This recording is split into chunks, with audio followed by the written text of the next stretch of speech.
আসসালামু আলাইকুম ও রহমতুল্লাহি ওয়া বারাকাতুহু।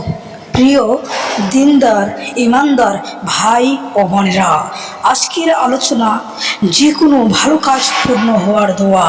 তো অবশ্যই কাজ করার আগে এই দোয়াটি অবশ্যই পড়বেন।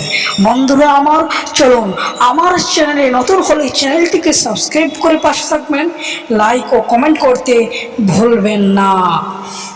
অবশ্যই আপনি যখন যে কোনো কাজে যাবেন, যাওয়ার আগে এই দোয়াটি অবশ্যই একবার অথবা 3 বার অথবা 5 বার অবশ্যই পড়বেন। দোয়াটি আমি বাংলা ও আরবি দিয়ে দিয়েছি। তো চলুন, দোয়াটি হলো কাজ পূর্ণ হওয়ার জন্য দোয়া। রব্বানা তাকাব্বাল মিন্না ইন্নাকা আনতাস সামিউল আলিম ওয়া তুব আলাইনা ইন্নাকা আনতাত তাওয়াবুর রহিম। এই দোয়াটি আপনাকে অবশ্যই ভালো করে পড়ে নিতে হবে। তো বাংলা উচ্চারণ, রব্বানা তাকাব্বাল মিন্না ইন্নাকা আনতাস সামিউল আলিম ওয়া তুব আলাইনা ইন্নাকা আনতাত তাওয়াবুর রহিম। এই দোয়াটি আপনি বাংলা উচ্চারণ দেখে দেখে পড়ে নেবেন। তো এর অর্থ হচ্ছে, হে আমাদের প্রতিপালক, আমাদের এই কাজকে তুমি কবুল করো।